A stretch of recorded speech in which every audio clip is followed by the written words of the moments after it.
salaamaaleykum sama mbokku internet yi am naa yeneen information yu bees yu ma bëgg a partager ak yéen ci li nga xam ni moo xew ci guddi gi tey ci ngoon si ba ci guddi gi ci mbirum arrestation yi nga xam ne dafa concerné Guy Marius Sagna, Assane Diouf ak man mi maa ngi taxel lu tuuti ngeen ñëw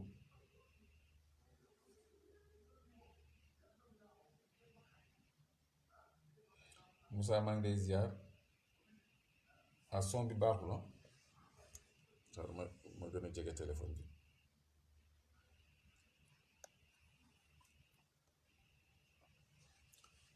son bi dina ñëw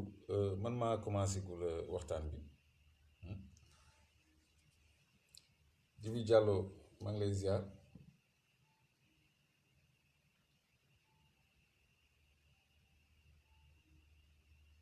son bi baax na merci ok c'est bon Dieyna, oui tu as raison, maximum de partage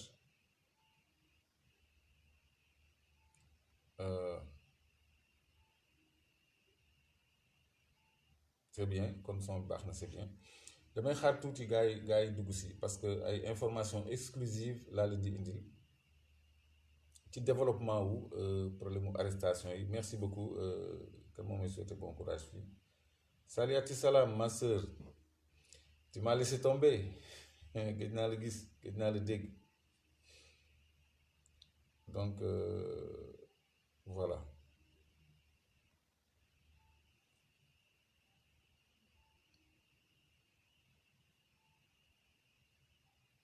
waaw vous êtes à l'écoute, restez un peu rek xam naa ni on a déjà 140 personnes mais tout à l'heure on était à 3000 léegi on va attendre un tout petit peu ça monte les gens se connectent ñu xaar tuuti rek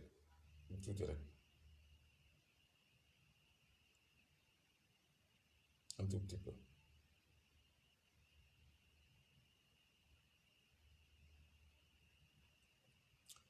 donc am nañu ay développement ci guddi gi parce que on a de plus en plus d'informations et on confirme que Guy également est arrêté en même temps que, que Assane Diouf donc non t'inquiète je reste fort et déterminé xaw ma c'est le commentaire de qui ça ne défile plus man nag ñu nu ma affaire yi de je fais pas tout le temps des lives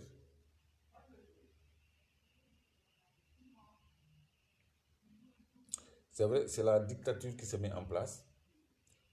l'objectif oui Rex bienvenue l'objectif mooy décourager jeunes yi c'est un système classique c'est-à-dire décapiter les têtes de mouvement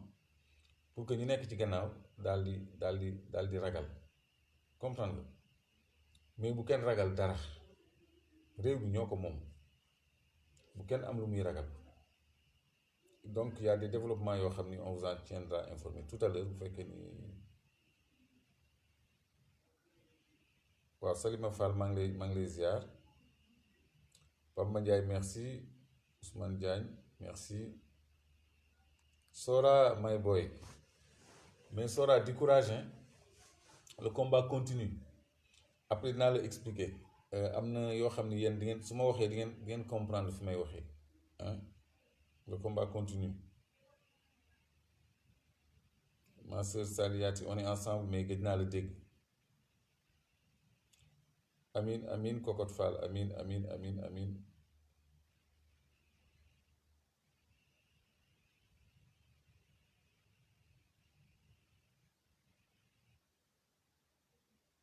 non Jimmy soxlawul woo benn presse parce que léegi personne n'a le monopole de la diffusion gis nga live bi ma def sànq mu ngi ci YouTube bi yëpp reprendre nañ ko parce que les gens veulent être informés de ce qui se passe parce qu'il y a quelque chose qui est en train de se dérouler et demain et après-demain aussi dina am leneen lu nekk di dérouler c'est-à-dire dëkk bi daal mu ngi ci ay coow ak ay fitna yoo xam ne dara jaru ko fi ci lan buur bu jaaxle di jaay doole jàpp ni Sénégalais yëpp ay ragal lañu boo amee ñaar ñett ñooy jàpp rek ñëpp ni nuut nga doxal lu la neex di teg sa loxo suñu alal teg sa njaboot suñu kaw teg say ñooñ suñu kaw def lu la neex salfaañi àq ak yeleefu nit ñi donc loolu askan bi moo ko warut a bàyyi mu jàll. Sadio wàññil télé bi attendez un peu. Voilà, ok, merci. Donc nit ñi ñoo warul bàyyi loolu jàll parce que Sénégal quand même dëkku góor la dëkku nit ñu baax la donc dem leen di tenir en haleine man mënuma di teg ay musique su may live ak yooyu je préfère wax ak yéen le temps nit ñi dugg ba ma am un nombre suffisant ñëpp jotandoo information yi Lamp Tambédou merci donc Dieyna Diallo merci Dieyna merci encore Dieyna Diallo Camara Ibrahima Gueye maa ngi lay ziar Bourguédé c'est pas vrai que je suis recherché Bourguédé Clédor Sène ne peut pas être recherché parce que police xam na fu ma dëkk gendarmerie xam na fu ma dëkk d'ailleurs en face gendarmerie laa dëkk ba noppi sama buntu kër dafa am caméra de surveillance man duma ko ñuy recherché man ñëpp xam nañu mu ngi mel ni nga ni ñu ngi recherché benn nit bu célèbre bu siiw ñëpp xam këram xam nga am na ñoo xam ne booy jël taxi wala boo xamul sax dañ lay wax kër diw am na ñoo xam ne kenn du leen recherché donc je suis pas recherché mais dinaa la wax lu ci am léegi ci kanam parce que fi mu nekk nii on est à 800 tout à l'heure on était à 3000 bon on peut attendre d'être 1000 hein su ñu nekkee 1000 on démarre à 1000 voilà et puis ngeen partager au maximum parce que information la boo xam ne bu bees tàq la waaw résistance rek de Cheikhou waaw merci Tafa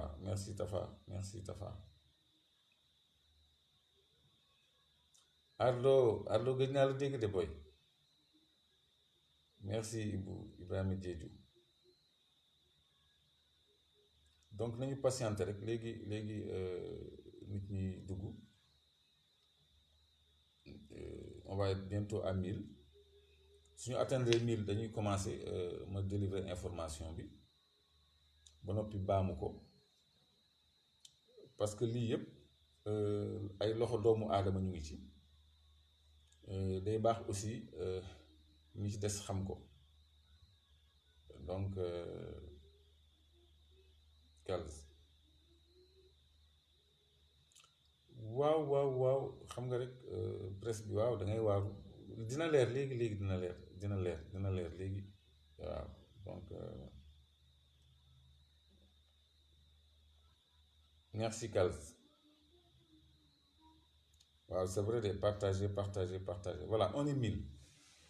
léegi merci Motar léegi je vais faire moins attention aux commentaires xaaral ma ajuster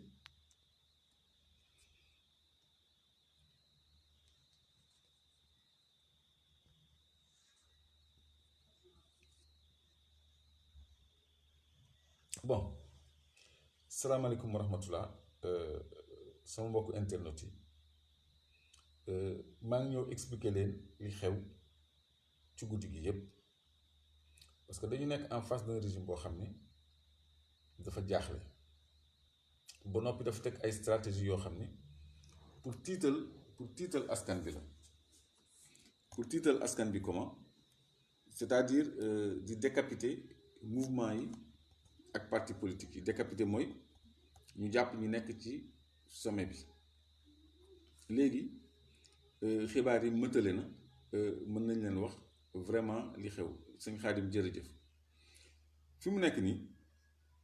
am na benn audio boo xam ne mu ngi wër ci internet audio boo xam ne dem ci waxtaan ak benn membre Clair Vision bu tudd Pape Moussa Sow bu ma invité woon benn émission Pape Moussa Sow membre Clair Vision la suñu premier AG mu ngi fa woon ba noppi mu diriger commission communication ci Clair Vision donc muy rakk ci man ñu am ay relation yu fraternelle mais nit kenn xamu ko léegi mu invité ma mardi émission Dakar 221 mooy site internet bu Soya Diagne te site boobu di collaborer ak beneen site bu ñuy wax Bët Set donc Soya Diagne moom Dakar 221 fi Pape Moussa di liggéeyee Pape Moussa membre Clair Vision la sama rakk la laa ko jàppee ma ni ko mardi day ci la xeex bi commencé parce que am na ñu woote woon manifestation le 24 man dama jàppoon sax ni mardi mooy le 24 ma ni ko ñun amuñu jot pour nekk tout le temps ci plateau yi parce que dafa am liggéey bu ñuy def à la base parce que wax nañu ci télé yeeg ci rajo yeeg ci conférence de presse dajale presse bi yëpp ñëpp di dégg ñu ni dañuy installer ay comité de résistance ci quartier yi kon kuy wax loolu nëbbatuwuloo kon loolu nga wax ko ci audio du problème parce que je crois que conférence de presse moo gën a nekk audio ñun on a déclaré notre intention de nous organiser à la base te am nañ ci droit yoon may nañu loolu léegi nag Pape Moussa Sow moomu te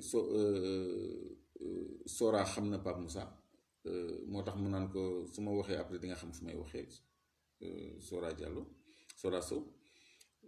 Pape Moussa moomu moo génnee audio yi fuite ko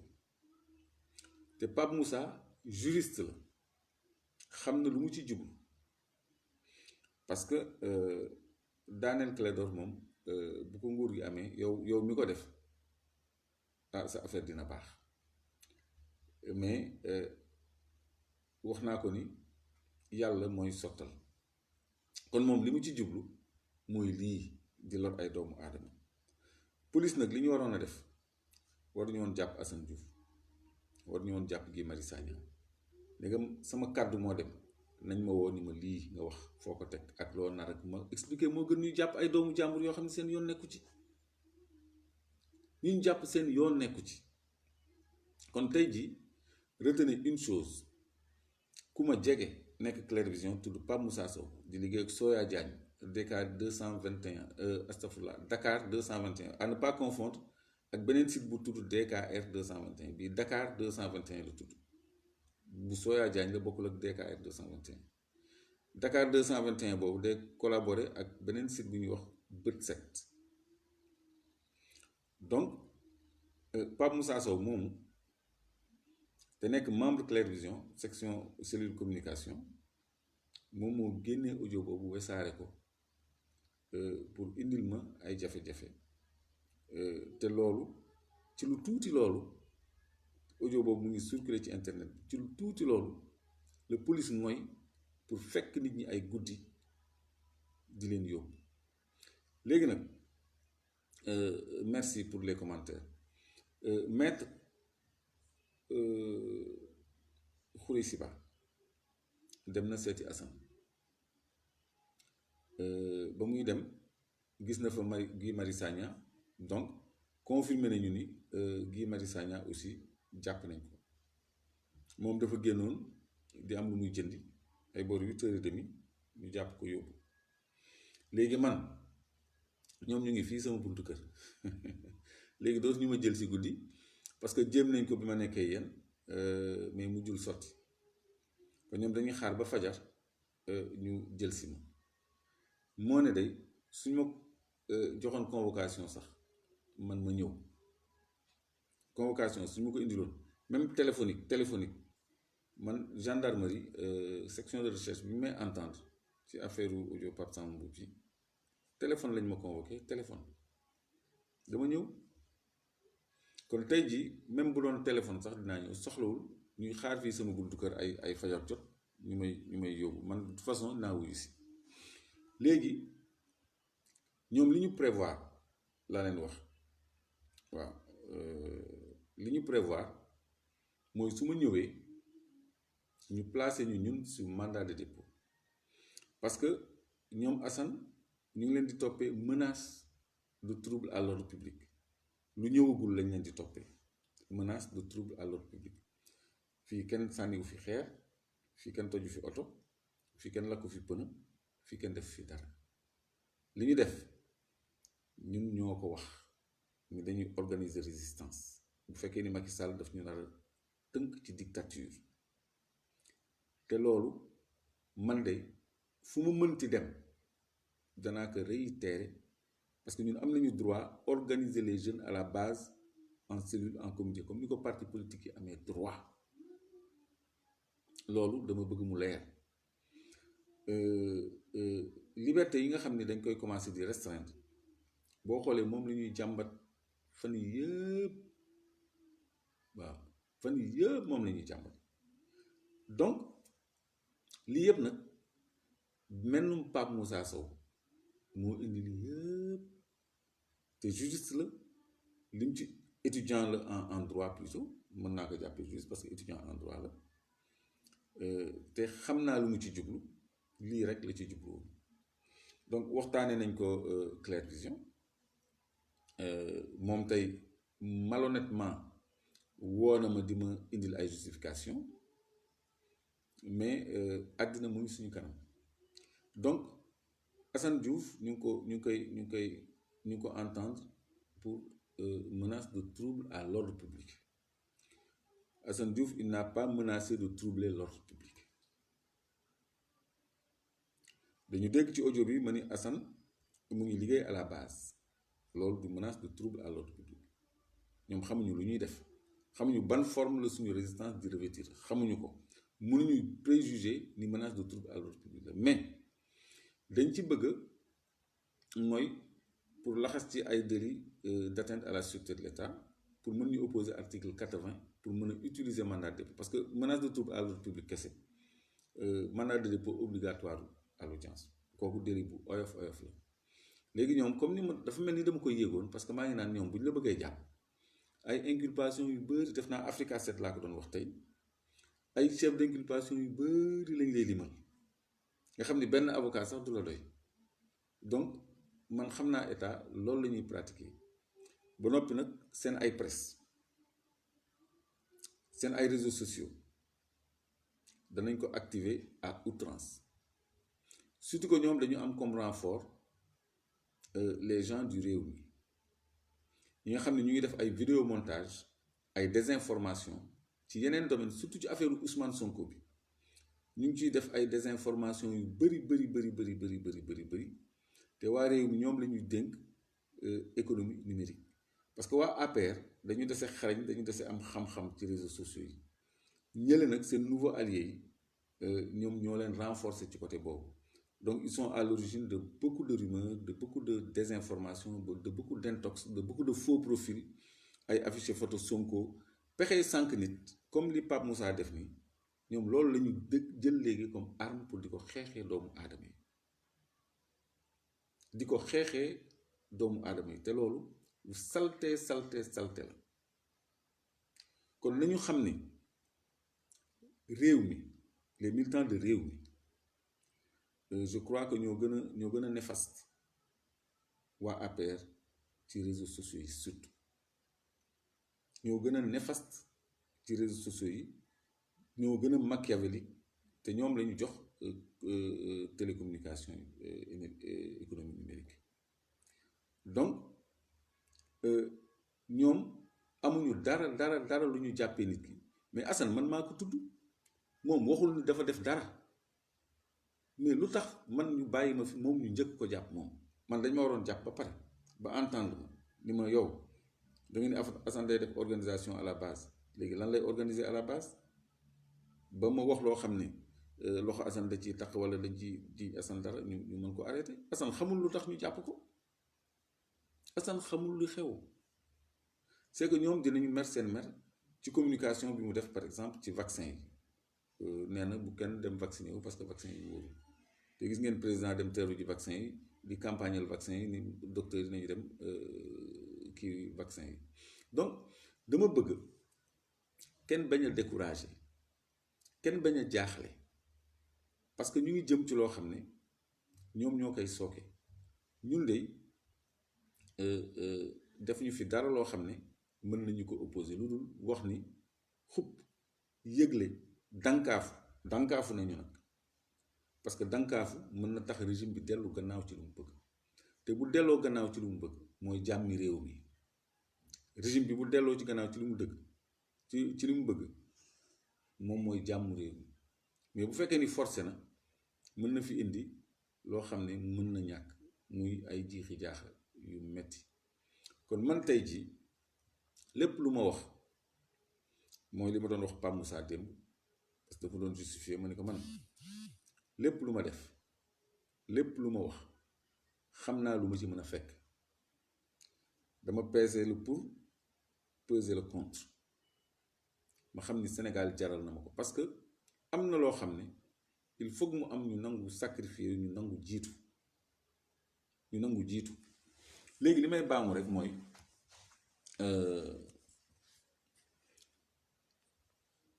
fi mu nekk nii bu ñu sàgganee ba président Macky Sall gagné paire de manche bi noo tàngee dootu fi gaaw a jóge danañu toog fii ba au-delà de 2035 sax avant ñuy am libération kon askan bi la balle est dans votre camp donc lii mooy information yu gàtt yu mu leen bëggoon a indil donc on est à 2000 followers première information mooy Assane Diouf ak Guy Marius Sagna ñu ngi leen di toppee menace de trouble à l'ordre public maanaam lu ñëwagul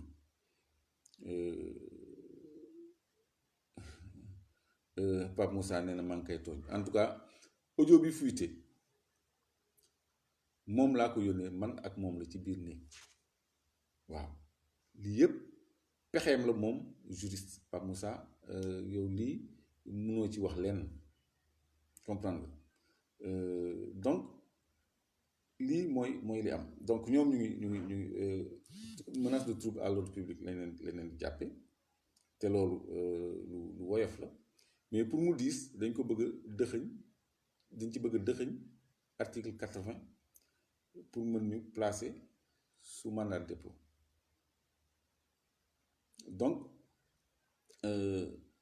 j'ai transféré l'audio oui ou non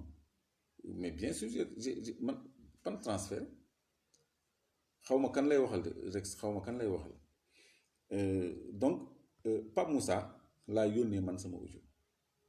mu nekk ci internet bi yépp même pas une heure de temps avant waaw donc Clédor yaa ngi may tooñ bon léegi il faut ngeen xam li tax a jóg ñenn ñi parce que état bi ci yu tuuti lay jafandu loolu doy na ko pour fooyee liberté nit ñi ñun nag ñu ñoo choisir yoon boobu parce que li gënoon a yomb moo doon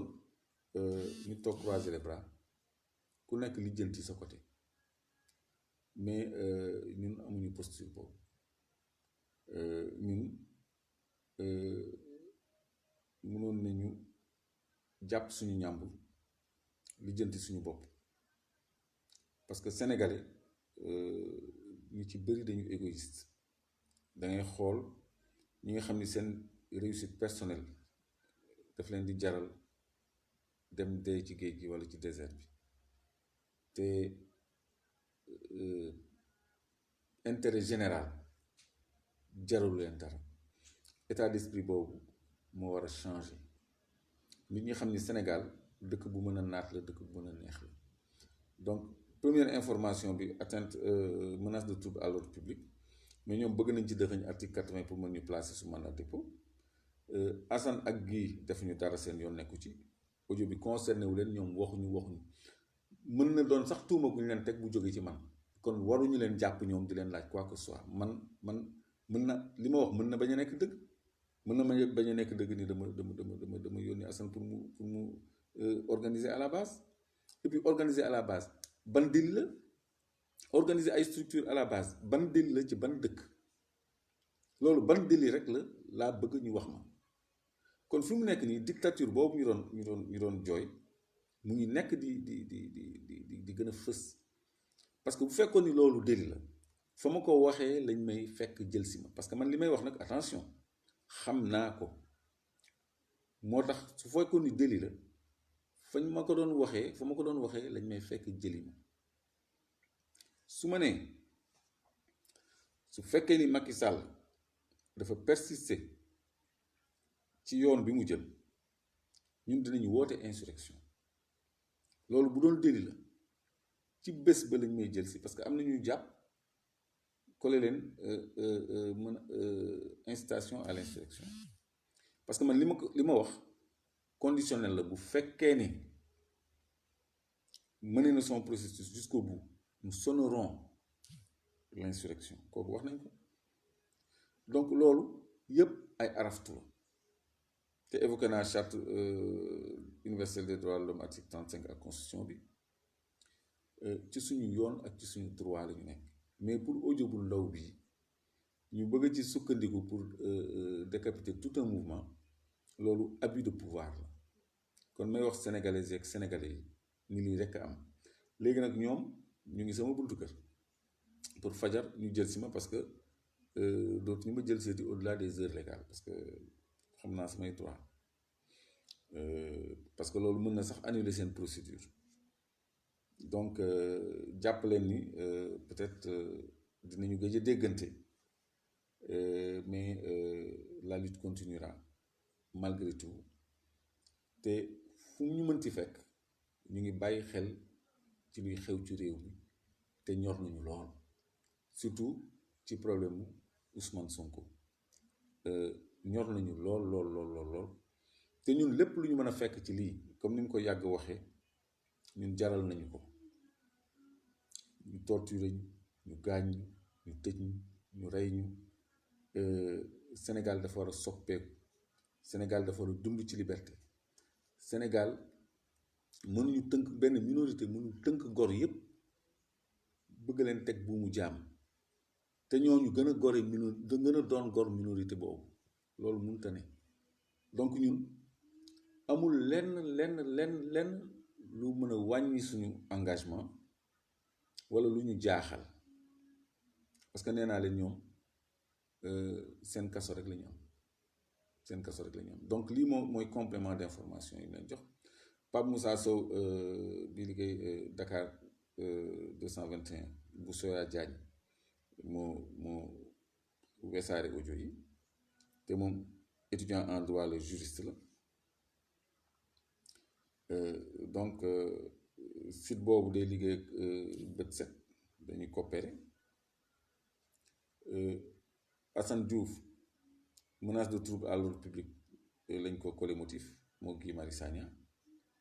mais fore naa ci weewu bay nii dañu bëgg nu mu tuddati ñoddi article 80 maanaam atteinte à la sûreté de l'État ak yooyu xam nga peut-être sax ñu parce que am na kenn ku ma jox information boo xam ne bëgguma ko woon sax jàllale nee na am na sax ñoo xam ne dañu ni dañ ci bëgg a dugal affaire attentat que dañu war a organiser ay attentat kuy organiser attentat je crois que doo nekk dëkk ci rajo ak télé bi naan dañuy def dara kooku loolu je crois que c'est une bataille psychologique pour pousser l'adversaire à reculer plutôt qu'autre chose kon ñun quelle que soit la position ñun dañ baleen ma de appel moo ñu interrompre mais de toute façon live bi jeex na live bi jeex na fii lañ koy yemale charte article 35 charte universelle des droits de l'homme laay wax pas charte de la démocratie charte universelle des droits de l'homme am na koo xam ne dafa jum bind de la démocratie donc mu ngi noonu daal la balle est dans votre camp man je sais que sénégalais yi du ñu nangu ñu noot leen du ñu nangu ñu tënk leen mais nañu xool fu waay wànnante di mujjee ak bëtam man de toute façon serviteur la seen serviteur la serviteur u askan bi la c'est dommage que am na liggéey yu bari yu mu leen liggéeyal ndeysaan du ngeen ci mën a jotati du ngeen ci mën a jottandi